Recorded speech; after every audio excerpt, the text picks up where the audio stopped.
صلى الله عليك يا مولاي يا أبا عبد الله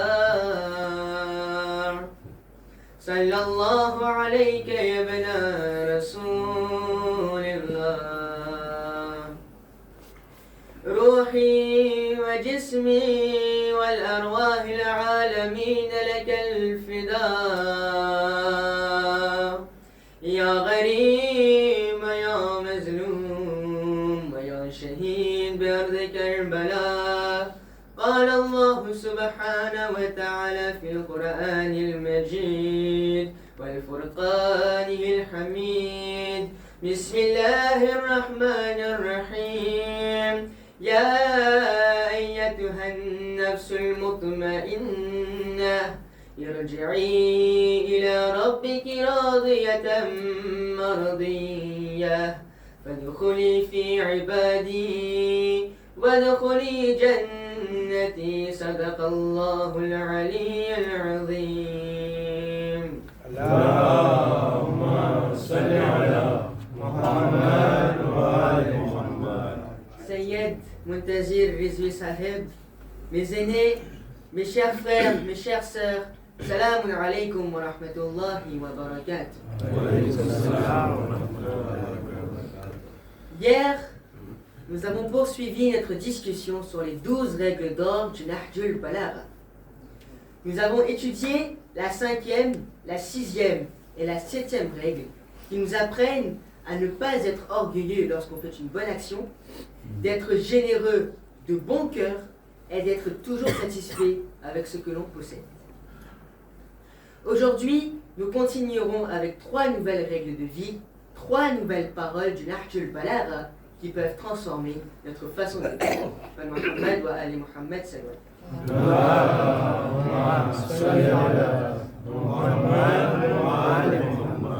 Selon la parole numéro 67 du Nahjul Balagha, Imam Ali alayhi salam dit: n'aie pas honte de donner peu, car refuser est pire que donner peu.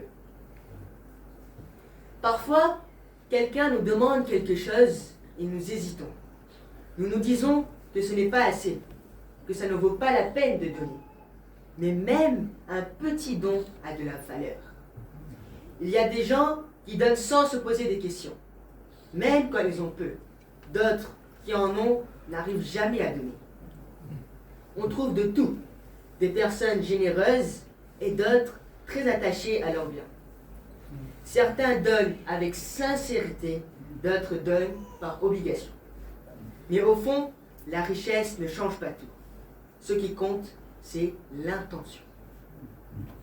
Autour de nous, il y a des pauvres, des orphelins, des personnes dans le besoin.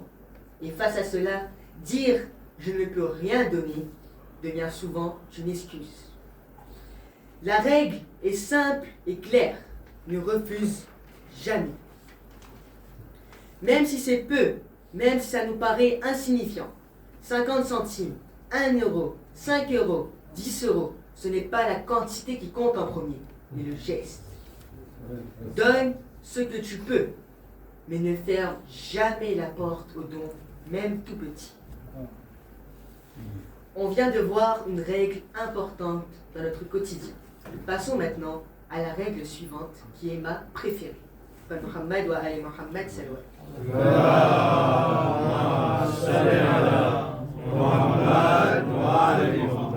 Imam Ali alayhi salam dit dans le Nahjul Balagha, dans la parole numéro 71.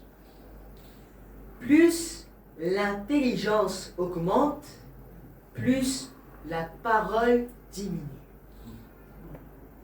Cette parole signifie que plus une personne devient intelligente, réfléchie et sage, plus elle parle avec précaution et moins elle parle inutilement.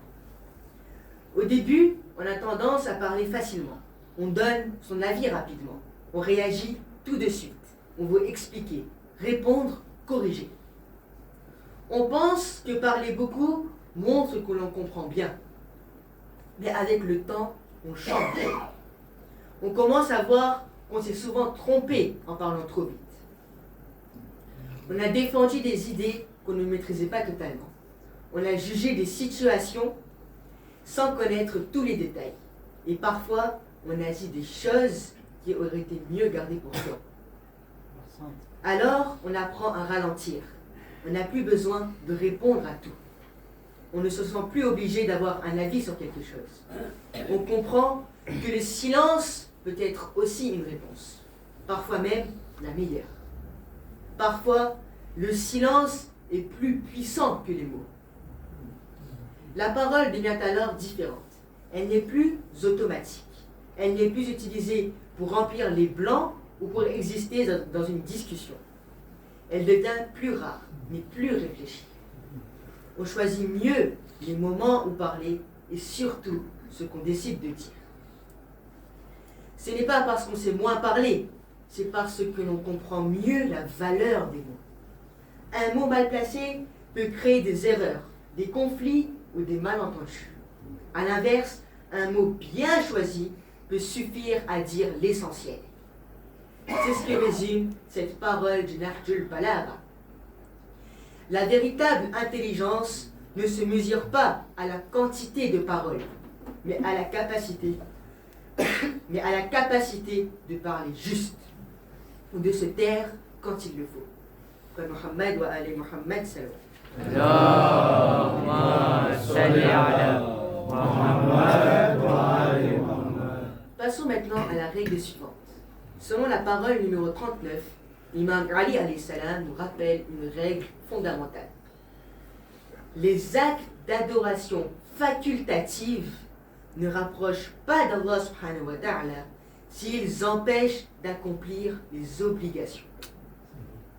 Aujourd'hui, certains tombent dans ce piège. Ils passent toute la nuit, toute la journée en azadari, en matam, dans les majalis de l'imam al-Hussein alayhi salam. C'est une immense récompense. Personne ne le nie. Mais si le lendemain, la prière du Fajr devient qaza, alors là, il y a un problème. Comment peut-on vouloir honorer l'imam al-Hussein alayhi salam tout en négligeant une obligation qu'il a donnée pour préserver? L'imam al-Hussein alayhi salam n'a pas sacrifié sa vie pour que l'on abandonne la salat. Il se levait pour préserver la religion. Et la salat est au cœur de cette religion.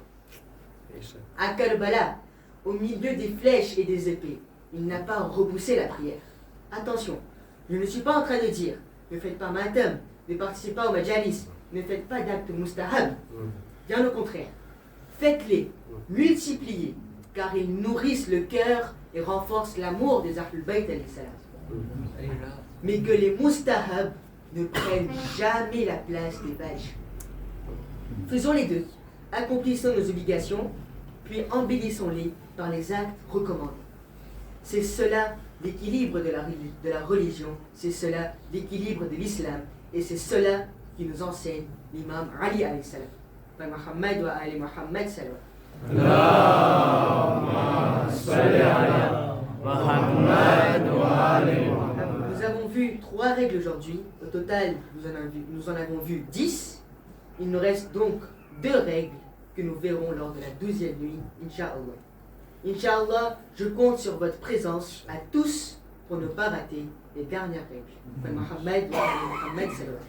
Allahumma salli ala Muhammad wa ali Muhammad. Hazad al-Imam Hussein. Nos cœurs brûlent car nous ne sommes pas à Karbala.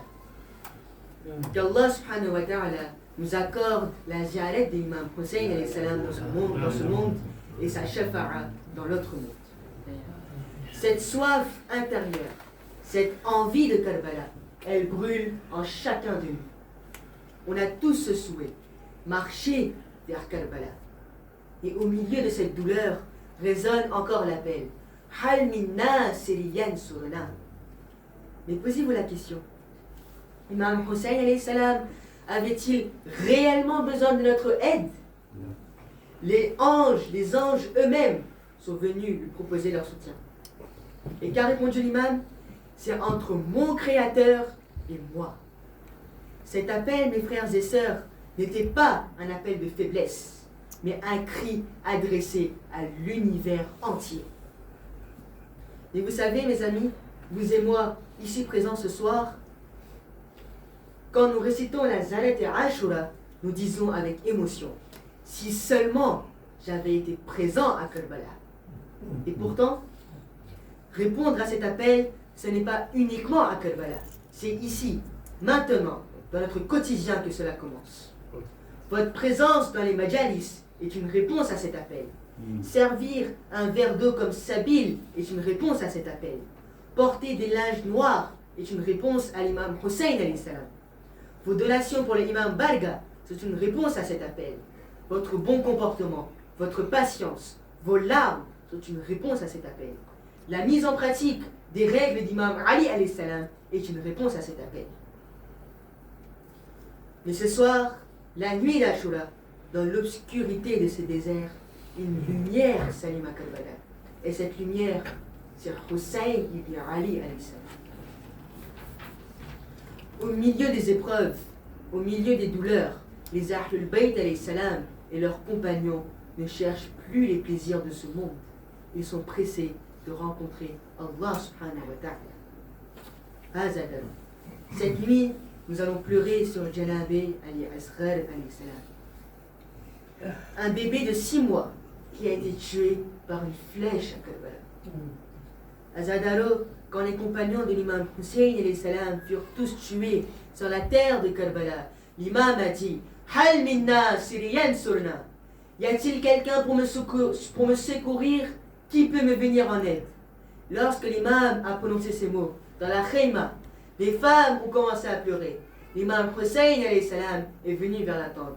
Ya Zainab, oh Zainab, que se passe-t-il? Bibi Zainab a répondu, Ya Aba Abdullah, lorsque vous avez prononcé ces mots, ce bébé est tombé de son berceau, comme s'il disait, oh Père, je suis là. Azadaro, l'imam Hussein alayhi salam a dit, Ya Rabab, donne-moi l'enfant, je vais l'emmener sur le champ de bataille et je demanderai de l'eau à l'armée de Yazid. Il est fort possible qu'ils aient pitié de cet enfant et qu'ils lui donnent de l'eau.